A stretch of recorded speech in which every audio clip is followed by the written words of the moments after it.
Hello, and welcome back to Look Ahead Now podcast series. As we are talking about the future of sales careers, we thought it would be great today to look at some aspects of the sales process and understand some secrets. Uh, Today's session is going to be about behavioral sales. And to help us understand this uh, process and this concept of behavioral sales, we have with us someone who is an accomplished sales leader and now a trainer and professor of management, Mr. Ayaz Shafi. Ayaz started his career as an entry-level sales executive selling Yellow Pages advertisement spaces in the mid-80s, and then climbed up the corporate ladder as sales manager, regional customer service manager, and business. About 22 years ago, he decided to move into training and development and has since grown as a leadership coach and behavioral skills trainer. Uh, Ayaz is a leadership coach for a number of senior professionals in India and Africa, and is associated with many leading organizations. He's also a behavioral analyst and certified disc master trainer. However, his passion has always been reading and understanding human behavior. So this brings us to the theme of today's session, where he unravels the secrets of behavioral selling. Ayaz believes that it is possible to build and develop a long-term relationship with your clients and your customers by understanding their approach and behavior, what researchers may refer to as personality types. He also believes that you don't sell anything to anybody, but it is the buyers who choose to buy. And it's the job of the sales professional to help the buyer identify the reasons to make that purchase. These points are particularly important in today's very complex business environment where uh, things are fluid, changing, dynamic, and there are multiple options for both buyer and seller. So without much ado, let's jump into the session and talk to Ayaz.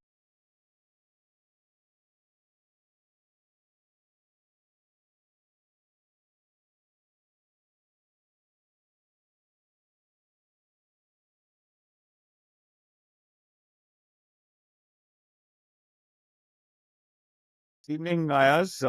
It's a pleasure to be with you again. And as I was briefing everyone before the session started, uh, probably I should have added that we have both begun our careers in sales and we have, to a large extent, stayed in that domain for most of our lives. But you have also become an expert on the science of sales, and that's where we are here with you today. Uh, as we have clarified earlier, we are doing this whole feature on the future of sales careers, and we are in a world which is some people call VUCA, some people call Bani, and so on.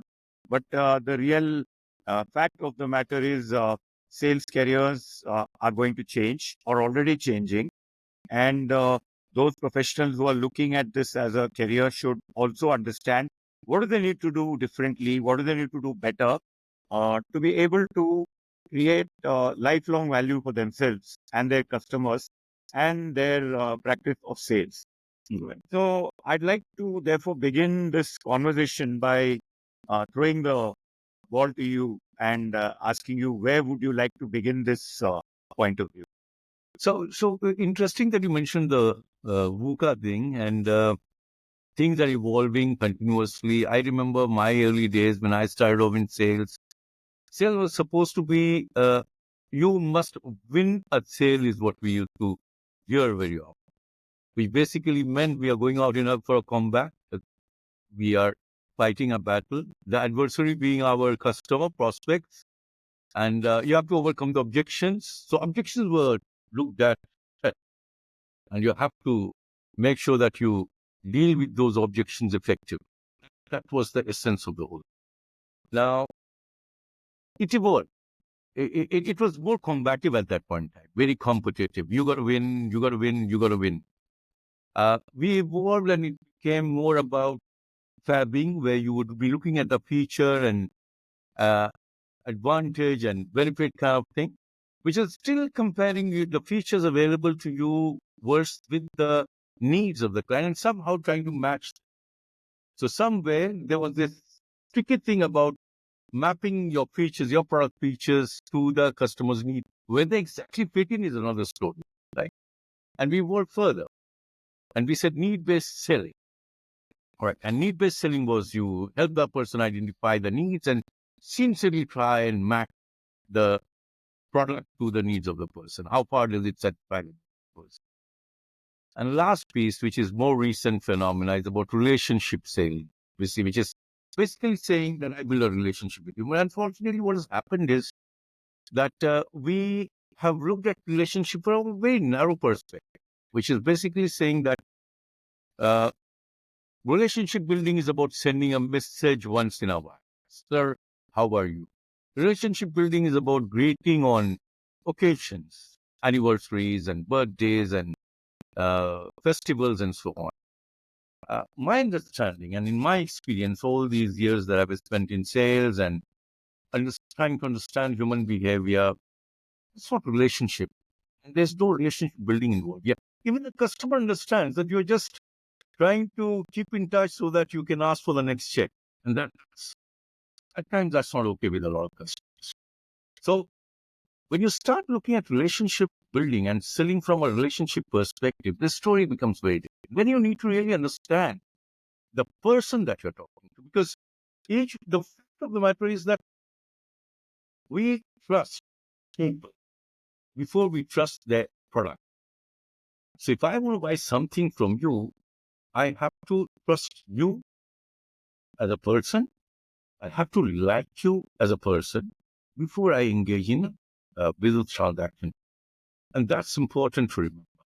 And if I'm looking at it from that perspective, then it becomes important that all of us have just different elements that will generate that.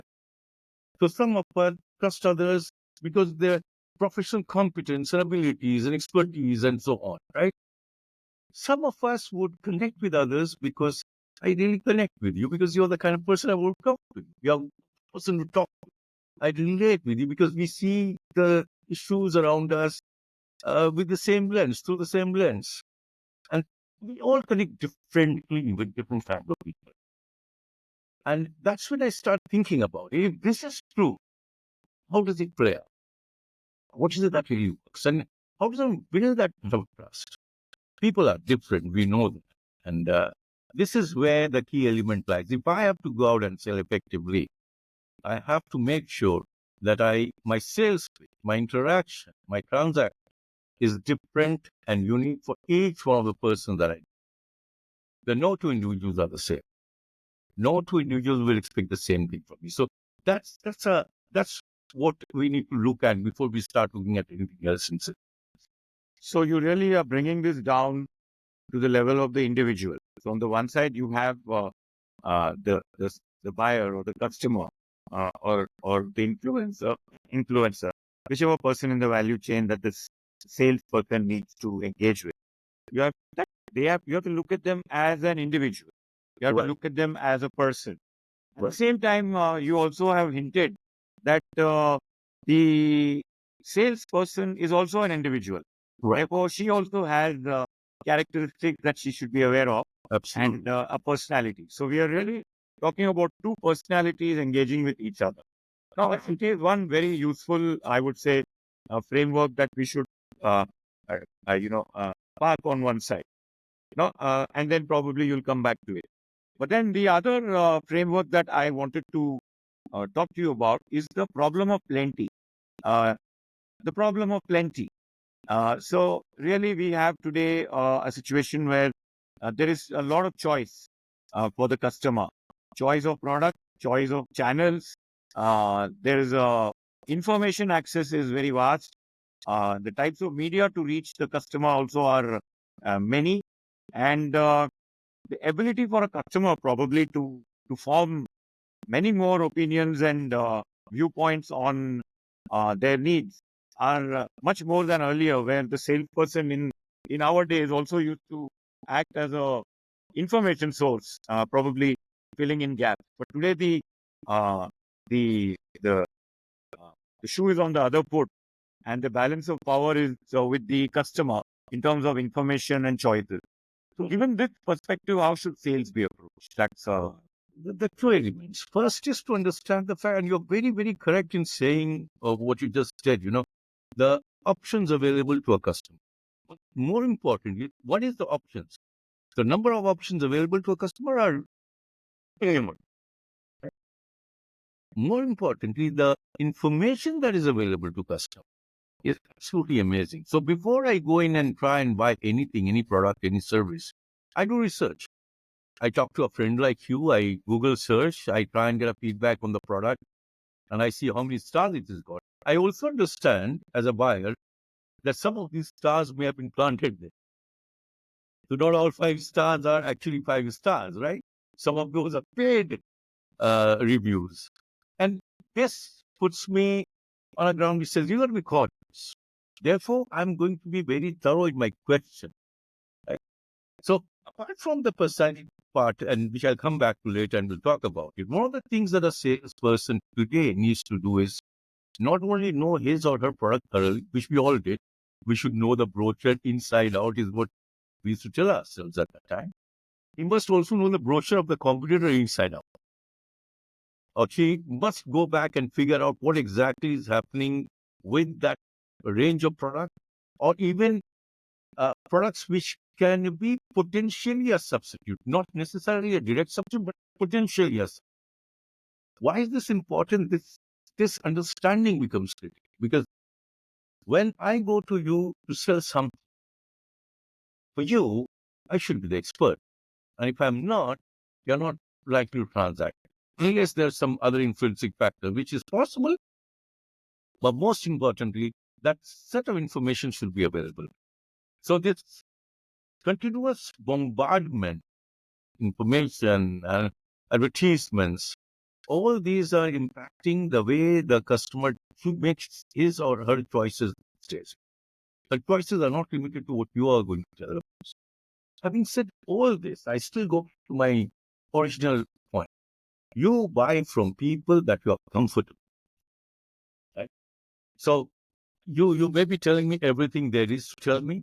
You may have the best information, understanding, etc.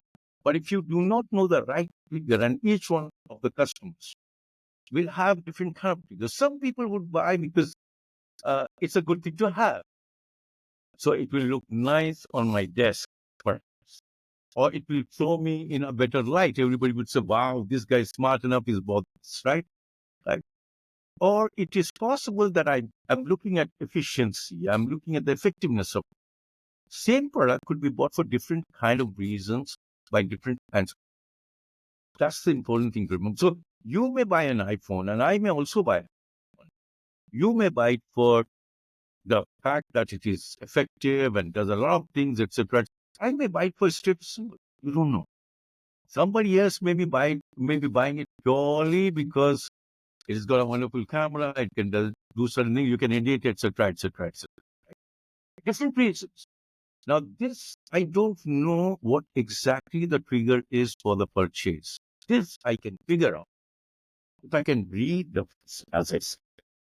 So, simply by looking at you, simply by observing your gestures, your choice of arguments, choice of words, the way you speak, the pace at which you speak, the way you respond to different problems and challenges, for example, or how you relate to people, or how you don't relate, right? How quickly do you move, whether you're extroverted or introverted? All these would be indicators of certain styles, certain personality types. If I can get that, then I would also know what would trigger that excitement in you, which will prompt you into giving me the say. I probably will not even have to ask you to give me the chance. And I'm with proud of one thing, in my sales days, selling days, when I was all in the peak, the only 3 occasions when I asked for the check, all my buyers would invariably say, what do I do next? What's the next step? This is where the trick lies at. This is where the trick is. so you've you explained that uh, it's really about working with the customer and creating understanding the triggers and then moving ahead. So, are there any formal or what we could call scientific models which you could give an example with an example to base this talk, and then people can remember and use later? So I'll give a bit of conceptual input. You will have to tolerate me for the next couple of minutes on this one, okay? But this is more to give you the background, or anybody who's listening to this discussion, watching this discussion, just give a bit of background. There was this professor of psychology at Harvard University about nearly 100 years ago, in 1920s and 30s. William Marston was his name. And he created that comic character Wonder Woman. He also is the creator of the lie detector test. He wrote a book in 1929, if I remember correctly, titled The Emotions of Normal People. And in that book, he suggested that simply by observing people, looking at the way they are walking, the way they're talking, kind of words they're using, you can figure out something very fundamental. One, whether they are task-oriented or relationship. So, which means whether the work or task at hand is the focus for them, or people around them are the focus. Right? That's one aspect. The other is whether the person is extroverted or introverted. So when I look around me and the way people are walking, the way people are gesticulating or not using any gestures, I can figure out the person is extroverted or introverted. Likewise, if I'm talking to you and we are not engaging in much of a social chat before we get down to business, you would know this man is right. Or conversely, if I'm talking about the movie I went to last weekend or the party we had a few days back, then you know social chit chat, more about people. If I'm asking about your family and how the kids, etc., you know this person is again about people and so much about us, right? Now, this is the basic construct that you talked about, and this is defined as DISC, DISC. The DISC model is pretty popular model, and for It's the same as the disk profiling that is done by organization. Here we don't have to the luxury of going to a customer and say, "Hey, you take the DISC test, and then I'll know who you are." Right? I can't do it. What I'll have to do then is I'll have to simply observe and look at key indicators through the behavior of the person. And this, believe me, and I'll recommend some movie clips that people can watch. It takes about 30 seconds to 90 seconds to understand the key aspect of it, where the person is task-oriented or extroverted, or and so on, right? Look at the way a person is walking. Look at the way if the person is dressed. If the person is very gorgeously dressed, he's got a flashy tie and stuff like that, there's a particular behavioral style that comes into play. If the person is very practically dressed, uh, shoes practical, shirt is practical color and all that, you again can figure out.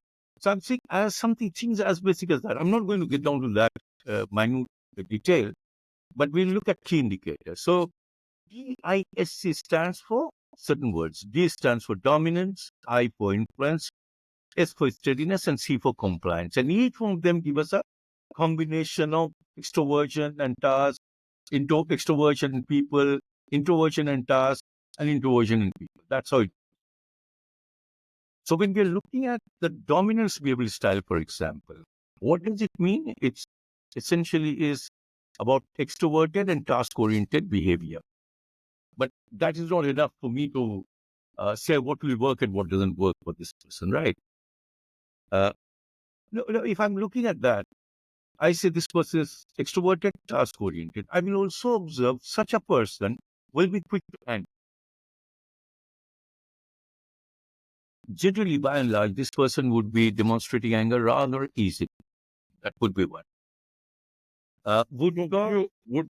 Yes, can I interrupt you here? Please. Would you be able to give an example from a sales situation at this point, or would you be giving it later? So I won't want to. No, I can use example. If we look at people around us, now, cover, uh, uh, let's say Barack Obama, for example. Now, he has a secondary factor also. But Barack Obama or Donald Trump is a very strong dominance behavioral style person. I am the master. I want control. I want to win at all costs, at any cost. I have to win. You can't put me down. Right? That's typical. And you would also guess that uh, uh, Donald Trump is not one for details. His detail orientation is limited. So he probably focus on only details that are relevant, that he considers to be relevant. Right? The man flies off the handle just like that, and at times says a few things which are not very palatable. Right? Very, very aggressive, way too aggressive, I would say. He's got a very strong dominance behavioral style. You can see it in the way he's much older now, but the way he walks. So he represents a dominant style of Right. Right. I can use a cricketer's example. You have Ricky Ponting, for example. Mhm.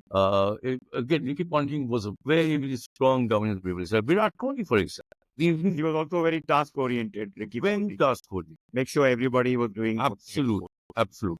And again, if you look at somebody like Virat Kohli, the man celebrates every little thing that he does. The achievement orientation, very strong in dominance behavioral style. Yeah. Okay.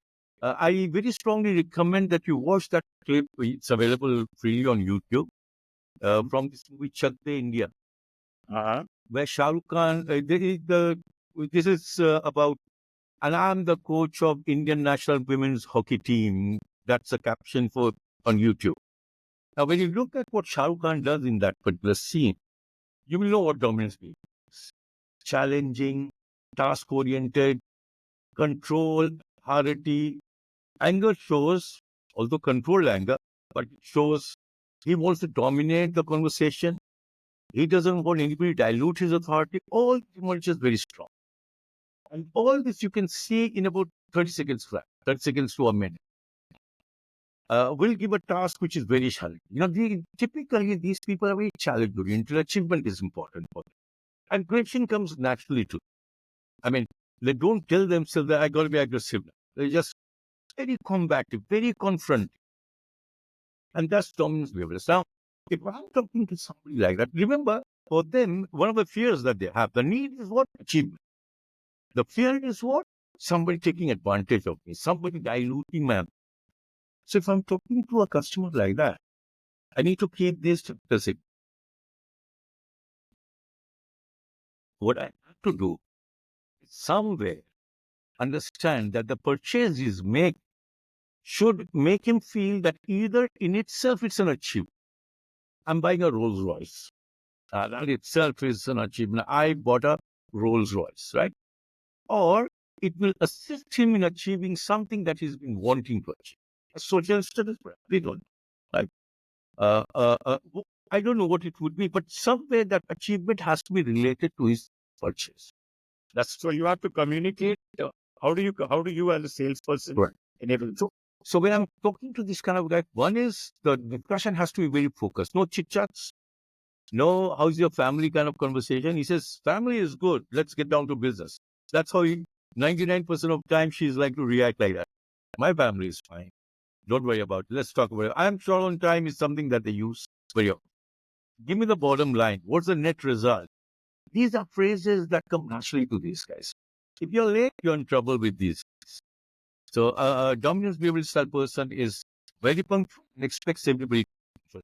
If he says you got 5 minutes, you actually got just 5 minutes, not a second. Right. Now, therefore, if I'm talking to this guy, I need to go fully prepared.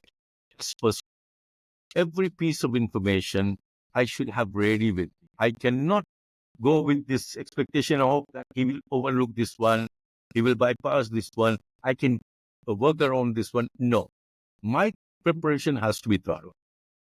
It's another story that he may tell me that I don't want all the details, just give me these basic information. So he may have a very focused approach to the conversation. He may say, cut that out. I don't need that, because he genuinely believes that he doesn't need it, right? So that's how I need to approach these people. I need to make sure that when I'm going to talk to a dominance behavioral style person, I go fully prepared, I go on time, I have all my data and facts in place, and I can substantiate my arguments. The second thing, no socializing with these. Yeah. cut and dry, very straightforward. Yes. Right. And then again, I have to also make sure that I don't get combative at any point in time. Now, you said something very interesting right in the beginning. You said, I am a personality type. I have my own approach. Now, it's possible that my buyer is a strong behavioral style person, and so am I. And in sales, you will find quite a few of these strong behavioral style people. I'm like, It's more natural. It is more natural that you have to have a slightly, right. I don't want to use the word aggressive or dominant, but you have to have certain traits which require a certain strength to be able to go and, absolutely. So achievement orientation, goal achievement, targets, numbers, achievement, and all that. If you are if you're a shrinking violet, or if you're a meek and passive person, it's very unlikely you will be in this profession. Absolutely. However, we will have all kinds of people in sales also. Having said that, if I am a dominant behavioral style person, I'm talking to somebody who is a dominant behavioral style person, I will have to be a little cautious about a few things. First is I can't get combative with the person. Mm. At the moment I get combative, I've lost the team. He doesn't like. So I will have to let him control the discussion. At least make him feel that he is in control of the discussion. I will, if I'm a salesperson with a strong behavioral style, I will take control of the conversation. But if I'm talking a dominant behavioral style person, I must make sure that he feels that he is in command of the conversation. I may still hold the right triggers, but the feeling that he will have or he should have is that he is in control or she is in control. That's important. So when I don't have to bring in emotions into the conversation. I don't have to talk about how he will feel about it. I would rather talk about the utility. And like I said right in the beginning, what is it that it will help the person achieve, or whether itself, it can be, the purchase itself can be achieved. These are some of the key triggers with these guys. At no point in time should I be simply saying, you should be doing this. I must make sure that I make him feel that he has adequate voices and options available. So that's something that we will need to look at actually, right? So that's something that we will have to, as salespeople, we'll have to be. So you've sort of, I know it's too little a time to go through everything in detail. So you've given a very quick snapshot about the disc D, if I may say so. Right. Would you be able to quickly run through the other three, at least briefly, in terms of what it is and how do you relate? How do you then right. So if I'm looking at the second factor, which is the influence, now the second one is extroverted and people-oriented. Typically flamboyant, talkative, chirpy, life of party kind of guys. They're also lacking in focus, most of them. So typically these are the people who would, you would have a discussion, they would agree to certain things and promptly forget about it. Not intentionally, but they will promptly forget about it. Now, with a dominant behavioral style person, you can be secure in the knowledge that if I'm going for a second meeting, a second visit, there's no problem. He will know or she will know whatever has been discussed earlier. We'll probably have some kind of record somewhere, right? And it will be clear. But if I'm going for a second meeting with an influenced behavioral style person, most likely the person has forgotten all that he or she has said to me earlier. And I'll probably have to start all over again. It's a very good idea while approaching an influenced behavioral style person. It's a very good idea to send a thank you note after the first meeting, listing out what you have discussed and agreed on. An email. Right? It's easy. Before, let's say the meeting is 3 weeks down the line. I had the first meeting today and 3 weeks down the line, I'm going to have the next meeting for whatever number. If that is true, then just before the meeting, I would need to send another message, maybe a WhatsApp message, a SMS, or an email, which would say, we had agreed to meet on this date, and this is what we are going to discuss. It's a prep that you have to go through with influence the behavioral style person. Like I said, not that they intentionally would do it, but they're likely to miss out on some of the details that you would have discussed. That's the first thing. So the focus is limited. Again, in the course of the conversation. So how do you, so when you go back and meet such a person, let's say you're meeting the person for the first time, think of a Jim Carrey kind of guy, very expressive, uh, very fluid kind of expressions, they will have. Very talkative, gestures, a whole lot of gestures would be used, extreme words would be used, particularly extreme positive words would be used. They would be smiling most of the time.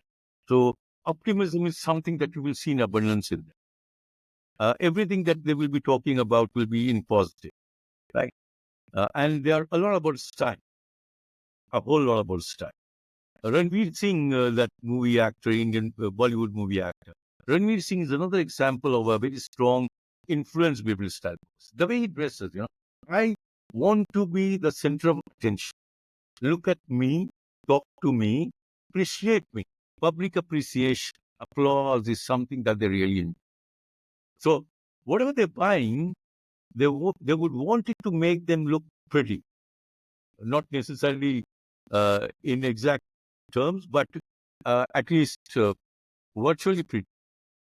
I should think that this is a better person, better a cut above the rest of the world, and so right. That's one thing that is important for them. So I want your attention. I want to talk to you, not just listen. Typically, just to help you understand how it works, these are the kind of people who would engage in conversations while waiting at the airport with absolute strangers. Right? These are the people, if you're traveling, if you put them into a hall full of strangers, they'll take 5 minutes and come out and tell you, I've got 5 friends in there. Right? And we have all seen people like that. Flamboyant, they connect easily. So you're going to a sales call with very sincere intentions of making a sales pitch in 5 minutes. You will end up spending half an hour, often enough, of which maybe 3 minutes is about the sales. They'll talk about their experience. You have to indulge them. You can't cut them. So let them speak. And those would also give you an indication about what is it that they would be looking for. Why would they want to buy whatever they're buying? What's the purpose behind the purchase? Remember, this would be true for corporate buyers. This would be true for individual buyers. I am getting the best deal that will make me look very nice in the eyes of my bosses. So when they bargain, they will not bargain from a financial perspective. They would want to bargain because I would want to go back and tell my boss, I got the best deal for that. Yeah, they look good and they seem to have done a great job. Absolutely. In these cases, they will not confront you. The difficulty with influence people style buyer is this. They will not be challenging you, which means a lot of issues that may be bothering them or can get in the way of closure of the sale will not be expressed. You will have to get them to talk about the things that could be bothering. So the reason is very simple. They don't want you to take them a mess. They feel that if I say something negative about his product, or if I say I'm doubtful about something, this person may not like. So the key elements that you think are important for this purchase, you would want to ask them, how do you feel about this? So I feel word is important because there are a lot about feeling. How do you feel about it? What's your view about it? These are the words that work with these influence people style. And of course, you have to be very patient, very, very patient. You need to draw out over a period of time, 15 minutes, half an hour, whatever time. You can't have an elevator sales pitch with this. With a D guy, yes, you can always do that and get away with it. But elevator pitch doesn't work with an influencer. If you are talking to them, they will tell you, come to my office. I'll be able to talk to you then, not now. And they'll cut you. So if there's short of time, they don't engage in conversations. Don't get disheartened if they're not, immediately inviting you for a meeting or a peer discussion. If they're saying, come day after tomorrow or a week later, they're basically telling you, I don't have time enough to engage with you. I want to chat with you. I want to talk to you, and so on. But most importantly, they have to like you before they close the deal. It's important for all buyers, but for this one, and for the next one as well. I'll come back to the next one. For these two, liking the person is crucial to the purchase. If I don't like you as a person, so I'll have to find common ground. Why would you like me? Because we have a few things in common. You like playing golf? I enjoy watching golf, if not playing golf. You enjoy a particular genre of movies? I also enjoy those. I'll have to adapt to the different styles that I'm talking. So with the dominance behavioral style person, the focus would be on how beneficial the product can be. With the influence behavioral style person, the focus would be on how you and I relate with each other, whether there are common grounds for the two of us. And that becomes important for this guy. Right? Yes. So would you like to finish the other one? And then I had a couple of questions. So you would complete the other two as well, right? Yeah, it would be better if you went in the flow. But then perfect. So when you look at the steadiness, the third factor, which is called the steadiness behavioral style, these are introverted, relationship oriented. Acha, one thing I'll do, before you continue, for the sake of all our listeners, I'll also sort of recap it here so that it sort of flows in. So out of DISC, you covered D and I, dominant and influential. Right. Both of them are extrovert personalities, and they are commanding personalities. And you explained that in one case you have to deal with is dominant. They're looking at a sense of achievement in terms of having brought something big into their Right. that sale leads to, or that purchase leads to something significant. And in the case of the the second category, they they're looking at it as a something they have achieved, and they want to show everyone that, look, I have done this, I have got this, and it makes them look better also in many ways. Right. So that covers the Right. So the difference between the two is this: achievement more for the dominance is more in terms of social status, power, authority, control. Achievement for influence is more about visibility, being known by a larger number of people, being liked by a larger number of people. Okay. So one is a very rational, strong, measurable kind of achievement. The other is more of an emotional kind of achievement. Absolutely, sir. That is what it would be. Yes. So that I have so much of this, and the other one says, "Look, hey, look at me. Am I not looking great?" So absolutely. Yajendra Chahal is a classic example. You look at Yajendra Chahal, the man is generally happy with himself. If you see him, if it doesn't take too many wickets, he's still optimistic guy. So optimism is something which will shine through these guys anyway. Yeah. Robin Williams is another very good example. Bill Clinton is a very good example of an influence person. Right? Yeah. Charming, speaks very well, and has a lot to say, careless with details. And these are some of the things that they will not know the rules, and they will not ever try and follow the rules. So rule book doesn't work with them. So this is D and I we have discussed so far. When I look at the third factor, that's the steadiness behavioral style. And steadiness is about people-oriented, but introverted. So easiest way to understand this would be, to say that the influence behavioral style looks at how many people know me, the number of people, how many people are clapping for me. The steadiness behavioral style people would look at what is the depth of each of my relationships. So typically, influence behavioral style people will have hundreds of friends, and every single guy they meet is a friend. Right? Somebody who they haven't met is a friend in waiting, basically. Whereas the steadiness behavioral style people at 55, at 60, at 40, you ask them how many friends you have, they'll probably tell you 3. They say, I have quite a few acquaintances, but friends I have only 3 or maybe 5. And they're typically expressionless. Expression on their faces are very, very limited. So you will not see too much of emotions coming through. When they're angry, They're like, for example, the dominant business style guy will bang the desk and say, what the hell is going on, right? The influence business style will probably say, hey, you could have done it differently, because he doesn't want to shout at you. He feels that you won't like him anymore. Therefore, he said, hey, you could have done it differently. You shouldn't do it again. Be careful and so on. The steadiness business style guy will simply look at you and say, well, we don't need to be more careful. He's seething with rage within, but you don't. Right. So therefore, when the person is very happy, something great happens, and you ask the person, how do you feel about it? What do you say about it? He says, yeah, it's good. I'm feeling good about it. Very moderate words, toned down words. Then speak slowly, softly, great listeners. The danger for the salesperson with such buyers is this, that if you have been trained to just go out and pitch your product just like that, you can go on talking without any interrupt.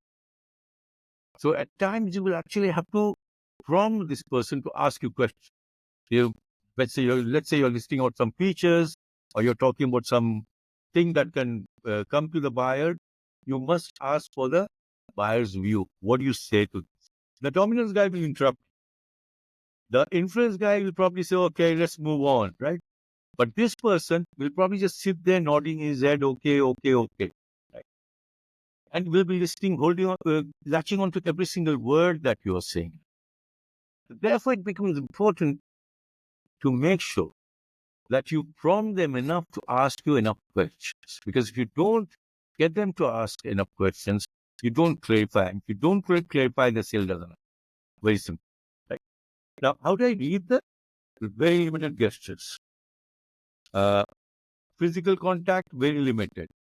They may engage in some social conversation, very limited again. So unlike the I-Bill style person who will describe the entire scenario at home, oh, my son goes to this school or that college, this person will, if you ask him, how's your family, he'll say, yeah, family is fine. Whereas the influence style person may get into the details of the family, what the kid is doing and whether his wife works or not. The steadiness style person will keep it simple. You say, yeah, the family is doing good, family is fine, and so on. That's how it would, right? So typically, when we look at steadiness style kind of person, what we need to ensure is that such a person is dealt with from a trust perspective. Trust is a word which is absolutely crucial for you, actually critical for them. And they will trust you if you pace up to them in like manner. Be patient with them. Give them time and space. Don't force them into a quick decision. The D person will decide quickly on his own. You can push the I person to make a quick decision. With the steadiness style person, the third steadiness, introverted and relationship-oriented person, you can't push too hard for a quick decision.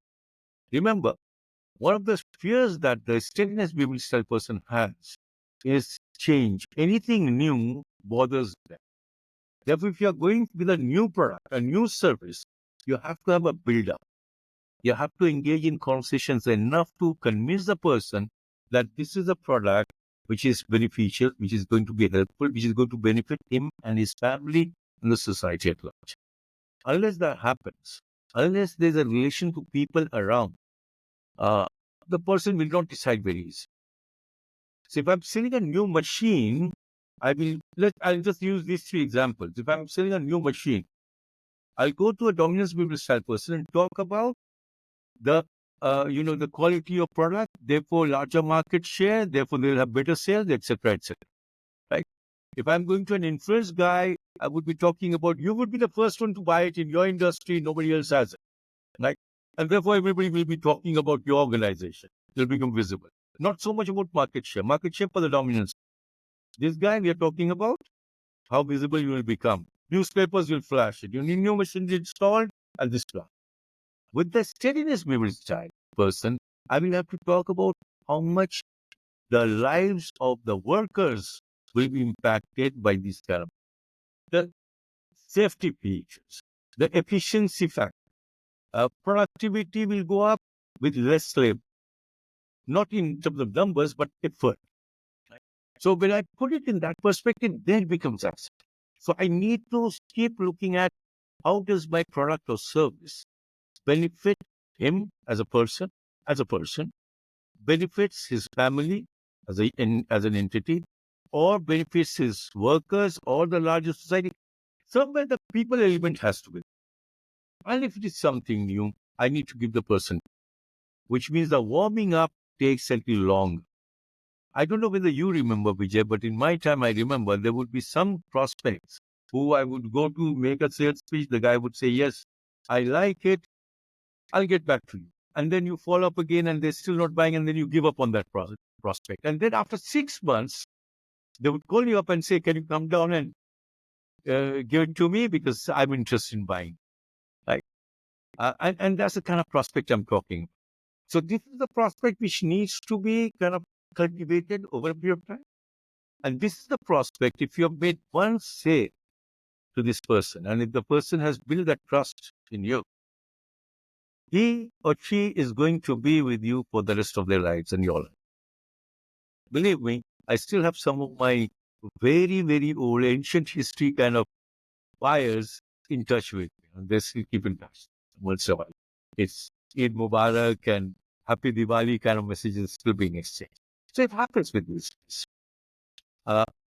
Sorry, you want to say something? Yeah. So I will just again here. I like to recap as we go along so that one also remembers and memorizes these things. So I'd like to make it a teachable moment for myself. So you're saying that the third steady behavior personality type, two or three things I would do as a salesperson. Take away. One is I must remember that I shouldn't take them for granted. And if I were to use a cliche, still waters run deep. So because they're quiet and listening to me and they don't seem to be objecting or asking any questions, doesn't mean that they don't have issues with what I'm saying.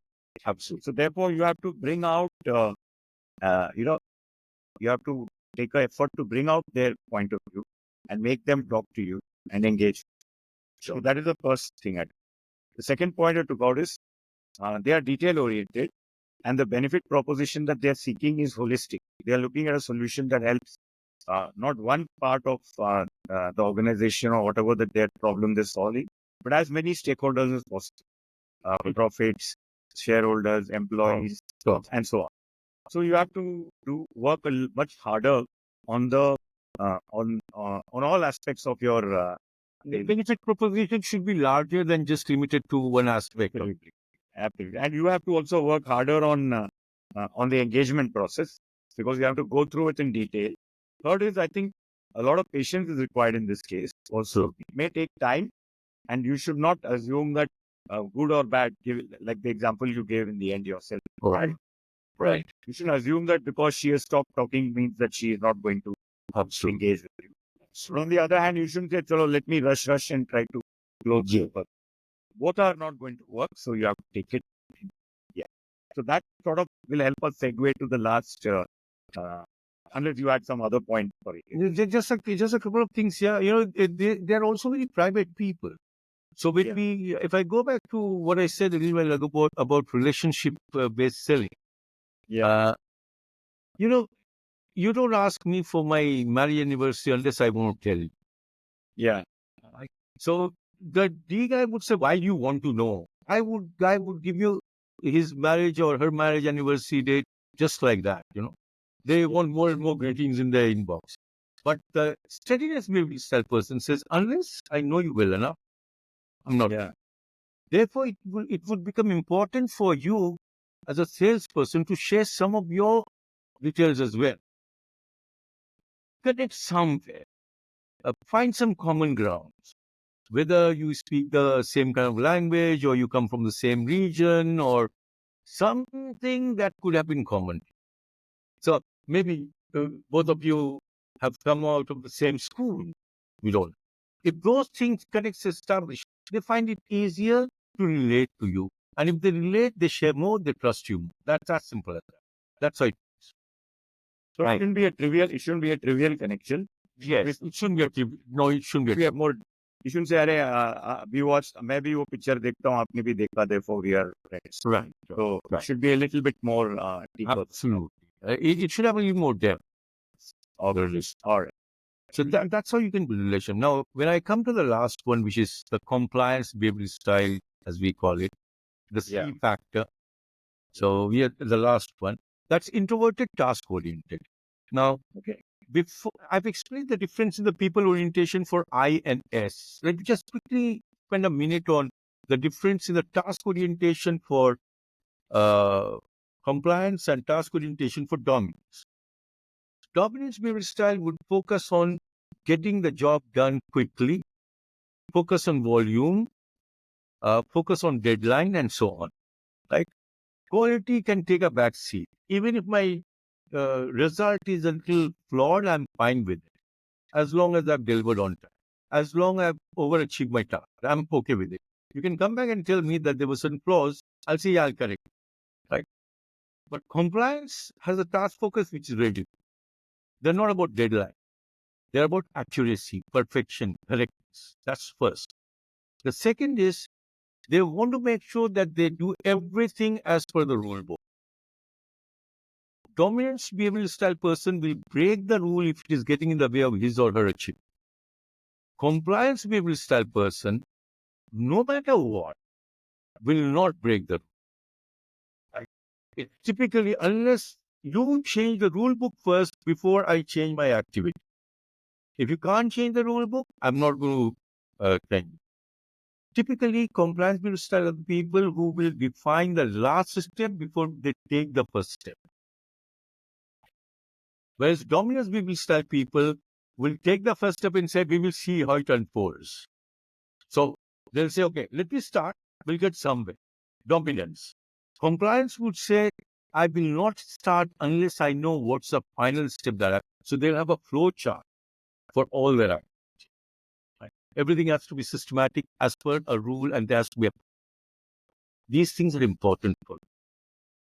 This is one. Two is very, very analytical. They'll go into every aspect of the deal. Right? So let me give you an example. If a person is buying a shirt, so a compliance behavior style person will look at the tag, read everything. You know, what percentage of nylon and what percentage of cotton, and whether dry wash or machine wash or hand wash, boiling water, hot water, yes, no, every bit of it. Right? Where was it made? Whether it was made in Bangladesh or somewhere in Morocco, you would want to know actually. Right? Where did the material come from? And all those issues become important for these guys. On the other hand, when I'm looking at the dominance behavior style person, I'll simply look at, say, color right, size right, I like it, fine. Very, very simple. So there's a pattern to the whole thing.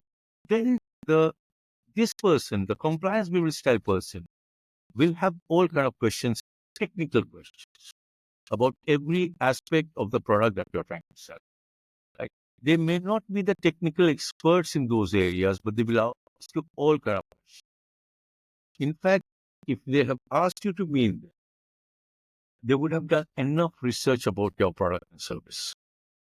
And you should, as a salesperson, go fully prepared about every aspect of your product. They will probably know enough about your product already.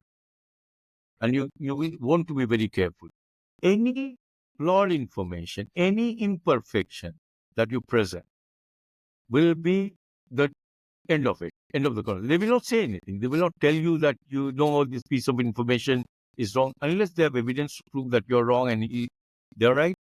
They will not challenge your question. They'll simply shut down because they won't trust you. They trust data and facts. You need to present them. So they will ask you how many people have bought your product. What's the failure rate? What kind of quality control do you have? Right? What's your tolerance for flaws of defects? Right? All these questions they'll be asking. Are you ISO certified? The dominance guy, influence guy, steady guy probably will not ask you that. But this guy is going to ask you that.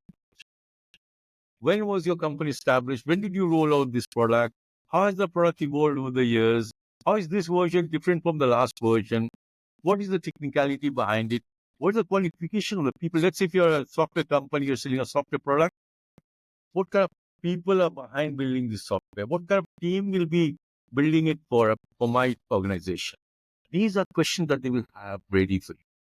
And you, as a salesperson, need to go fully prepared, absolutely prepared in every sense of the word. The arguments, you cannot get away if you don't have data and facts to back you up. With the influence guy, it doesn't matter. He probably is not even asking those questions. With the steady guy, if he likes you, he will tolerate it. With dominance guy, he'll say you are underprepared, come better prepared next time. With the compliance behavioral style guy, if you can't give him data and facts, he doesn't consider you to be a good professional, and he doesn't want to engage with somebody who he doesn't consider to be a good professional. That's how the whole thing works. So, we have just had an overview of how to deal with different types of people. What I would like us to remember is that people are generally combinations. So, absolute styles are a rarity. However, one of these four would be more dominant than others. So, you will be able to identify. My suggestion is to start learning how to read behavior, is to first look at yours and say, what are my key triggers? I've given some description. I've mentioned a few things about each behavioral style. One of the things that I missed out on the compliance behavioral style people is this. For them, accuracy, perfection, correctness is the key driver. Excellence is what they seek in everything. The fear is fear of being told that they have made a mistake, they got the data and facts wrong. Therefore, they are very thorough, very, very thorough with everything. So, when meeting a person, you want to budget. So, like I was saying, one needs to understand his or her own behavioral style.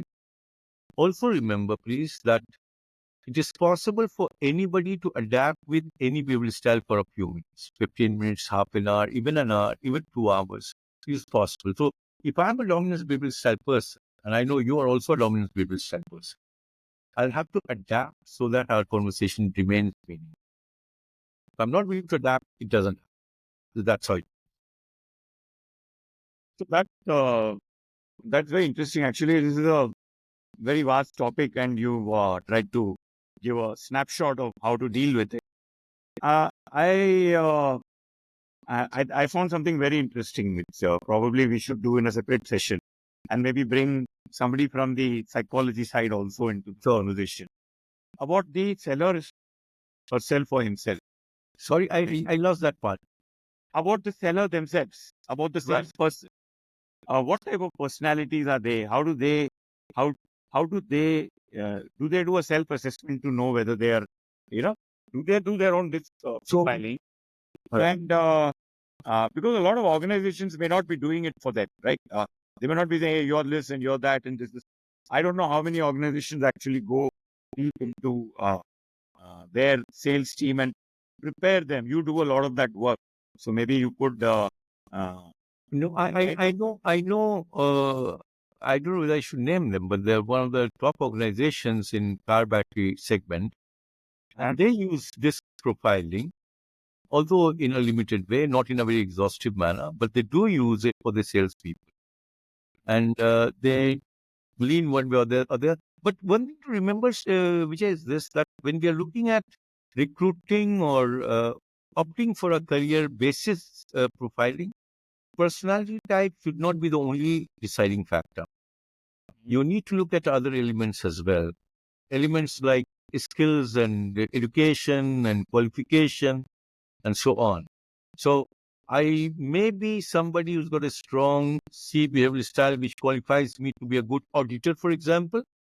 yeah. I have had no education in accountancy or auditing. Therefore, I will be a failure.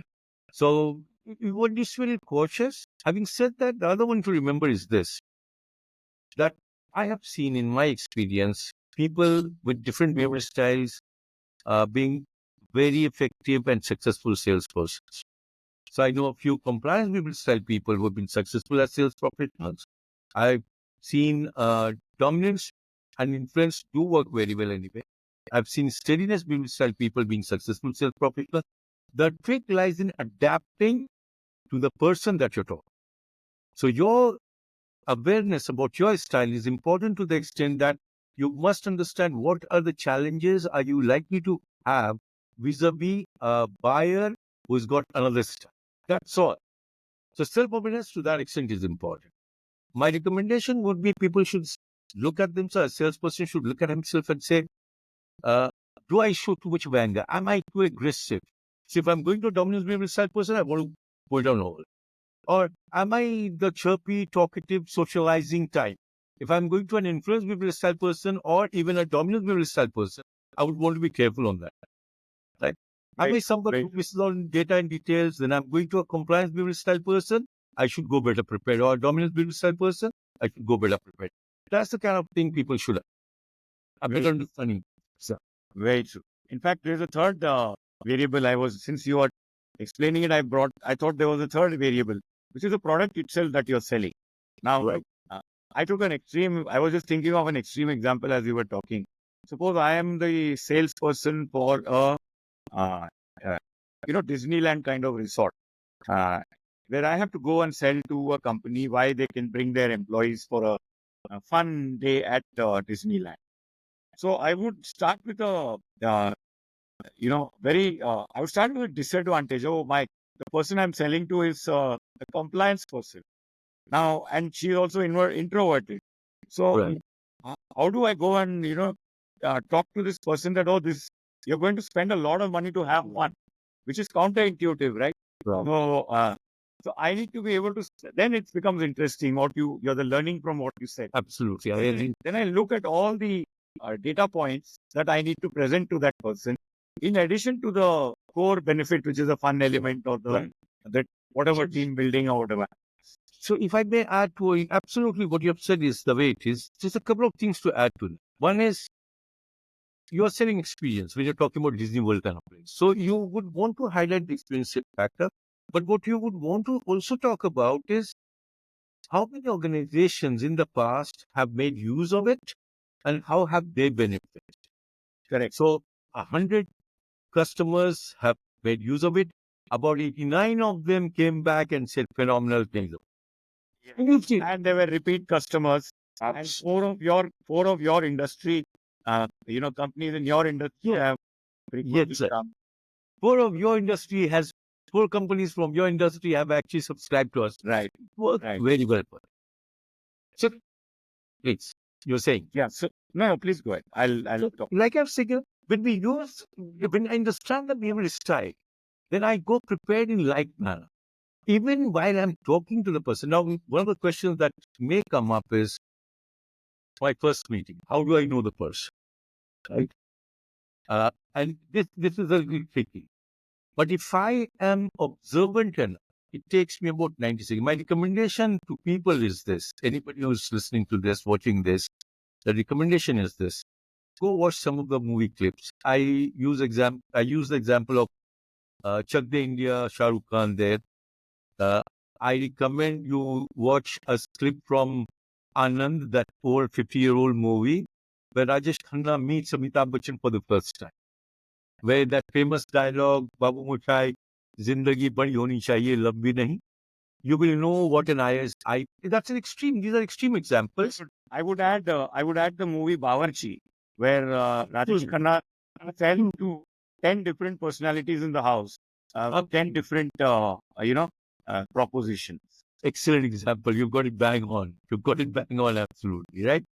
Then if you're looking at, let's say, steady behavioral style, you look at a Shahid Kapoor in Jab We Met, or Sanjeev Kumar in a lot of his movies, particular scene that you have Shahid Kapoor talking to the shareholders, where he's come back from Manali and he's addressing them and he's talking about no expressions, hardly any gestures.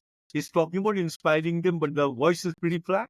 That's how steady people will behave and talk, right? And then if you're looking at compliance, go back to Boman Irani, the first scene in Three Idiots. And look at some other scenes with Boman Irani in Three Idiots, where he's giving the data. Chanchal's father earns so much. Farhan, your family income is this. He uses data in all the instances. These are easy things to identify. So it takes about 30 seconds to 90 if you're focused. And if you practice over a period of time, you observe a person, the way the person is walking, you will know what behavioral style the person is demonstrating. Not difficult. I promise you, not difficult at all, right? Yeah. So in fact, if I am your student and how I would take forward this process, yeah, and I'm just extrapolating. What I would do is when I go for any sales call, uh, I would I would prepare for four different points or four small data points or conversation points, and use all four of them. One directed at a dominant personality, one at an influential personality. So I would talk about one which is got to do with the result, and one which has got to do with achievement, and one which has got to do with you know caring and holistic, and one which has got to do with details. And then I'll see, acha, which of these weights has the is attracting the person. So I could use that probably. I'm just thinking along. I'm very impressed, and the thing to do would be to observe where does his Yeah. eye or her eyes twinkle. I'm Yes. using those four fingers. Yeah. Where am I getting the response? Fantastic, sir. Yeah, Right.